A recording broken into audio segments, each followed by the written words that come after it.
One night after being out, John comes home to his wife, Karen. They barely talk and even eat dinner in separate rooms.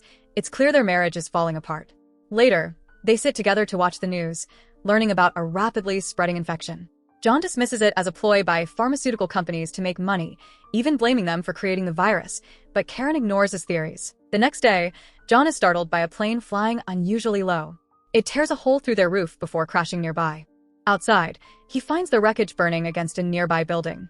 Some neighbors warn him that infected people are biting others, so he rushes back home to warn Karen. As sirens echo outside, they look through the window and see the horrifying truth. The infected have turned into zombies, attacking people for food. They quickly turn on the news, where reporters urge everyone to stay inside. Karen begins drinking while they watch. Checking their pantry, the couple realizes they're low on food, which stresses John so much that he runs to the bathroom to vomit. Karen suggests getting supplies from the neighbor's apartment, assuring him it's safe and that no one will care about breaking the rules anymore. She promises they'll take turns. A few moments later, John returns with food, saying the neighbor's door was already open. Karen prepares to go next but gears up for protection. When Karen returns with more supplies, then she sends John out again to retrieve the neighbor's large TV. That night, the news reporter makes one final broadcast, announcing they'll only return when the situation stabilizes. He reminds everyone to stay indoors and avoid physical contact. The military is evacuating certain areas, and anyone needing rescue should mark an X on their window. Updates will continue over the radio at 3 p.m. The couple tapes an X on their window, but when a helicopter passes by later that night, it doesn't stop for them. The next morning, John finds Karen bringing back even more items. She admits she couldn't sleep and decided to search nearby apartments, unsure how long they'll be trapped there. John makes her promise to return everything once the pandemic ends but feels disappointed to see she took unnecessary things, like dresses. At 3 p.m., a government official announces on the radio that the cause of the outbreak is still unknown. Only certain regions are affected, but they're working hard to maintain power and water supplies. Trying to distract themselves, the couple plays cards. John believes everything will eventually return to normal, saying humanity has always recovered from catastrophes like the Black Death. His optimism irritates Karen, who starts drinking even though it's still morning. When John confronts her, she admits she's been drinking daily for a year. He just never noticed. He follows her into the baby's room, and the truth they've been avoiding finally comes out. Their baby died, and they've never been the same since. Karen believes they'll die soon too, but John assures her they'll survive this. Determined to stay ready, the couple begins exercising, though Karen continues drinking. One night, they hear someone at the door. John wonders if it's the rescue team and opens it, only for a zombie to reach in.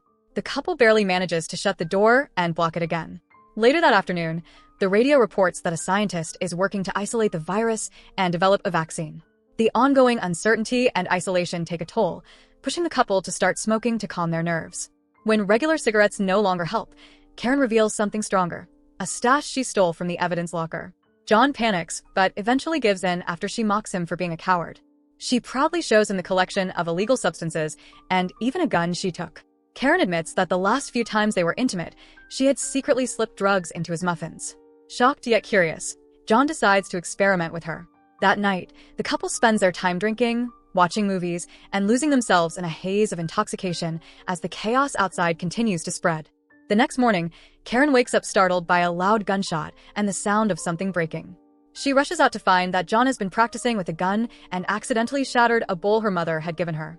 Moments later, while in the bathroom, she spots a rescue helicopter flying past their street, sparking a brief flicker of hope. Over breakfast, John admits that the previous day opened his eyes and agrees they need to start preparing for the long term. They begin by scattering the broken bowl shards outside their door as an alarm system, then use their remaining alcohol to craft Molotov cocktails. They continue their exercise routine but also keep using the happiness powder. Suddenly, there's a knock at the door. Grabbing their hammers, they cautiously open it to find their neighbors, Leo and Emily. The pair explain they were trapped in the laundry room after the plane crash, and when they finally escaped, zombies had invaded their apartment. They saw the broken bowl outside and assumed real people were still alive inside. Desperate and starving, they ask for food. In the kitchen, both couples whisper arguments. Emily tells Leo that Karen lost her mind after the baby's death and learning she couldn't have more children. She also complains that Karen stole her notes from the laundry room. Meanwhile, Karen tells John they should keep their food, accusing Emily of leaving rude post-its everywhere. John insists it's only right to help them, so Karen suggests mixing happiness powder into the food to make it stretch further and numb their hunger. After dinner, Emily notices that some of Karen's dresses and their TV look suspiciously like hers. When Karen asks what their plan is, Leo offers to leave if that's what she wants, but Karen doesn't have the heart to kick them out. Leo mentions they're good at cleaning, so she agrees to let them help. The group spends the night drinking and talking, though Emily keeps Leo from arguing with John, forcing him to stay polite. When bedtime comes, Leo and Emily are shocked to learn they'll be sleeping on the floor. Later, as Karen brushes her teeth, she complains to John that the guests act superior because they have more bedrooms in their old apartment. The next morning, Emily hogs the bathroom to annoy Karen. After breakfast, Karen demands that their guests clean up in exchange for food. While cleaning, Emily grumbles that it's humiliating. Leo advises her to play along, but secretly suggests they leave. Instead, Emily plots revenge. She wants to overpower John and Karen in their sleep. After finishing their chores, the couple notices Karen dozing off and decide to strike. But Karen wakes up first and pulls John into another room, explaining she overheard their plan. Convinced Leo and Emily are planning to kill them, John and Karen decide to strike first.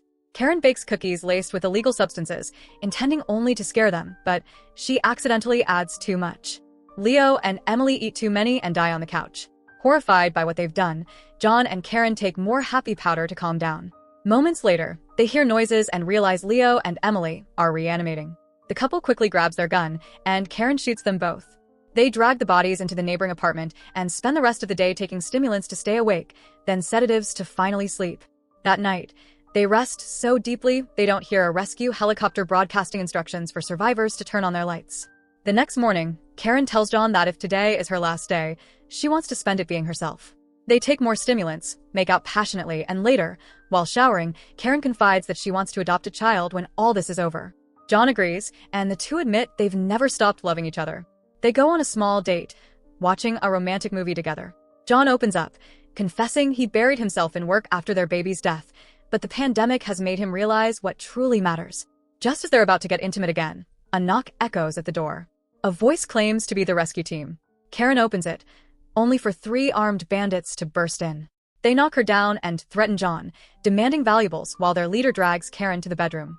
When she spots an opening, she throws flour in his face, kicks him in the groin, and stabs him repeatedly with a pair of scissors.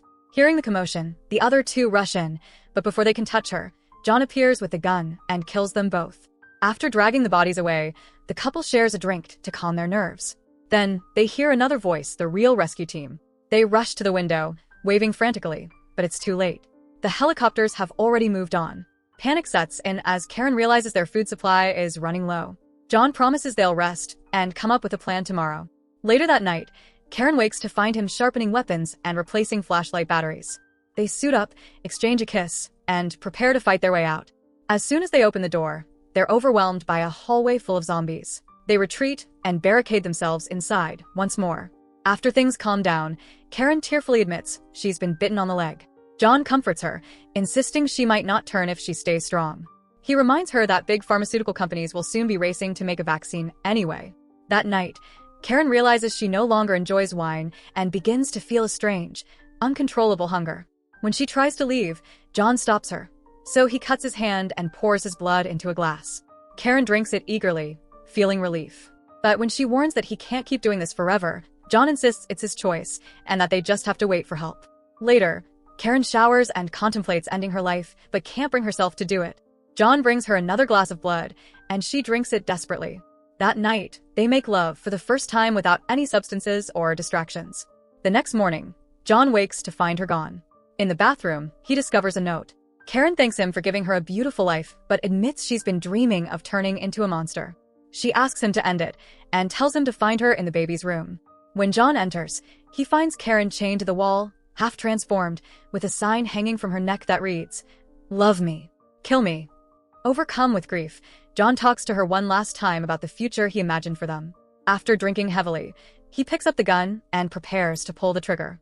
Moments later, soldiers break into the apartment, drawn by the X on the window. They storm into the baby's room and find both John and Karen dead, now turned into zombies, their arms taped together. The captain looks at them and quietly says, "That's love."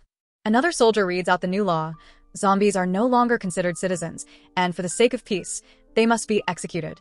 After firing the final shots, the soldiers leave the apartment, ending the tragic love story of John and Karen. So that's it. Hope you enjoy the story.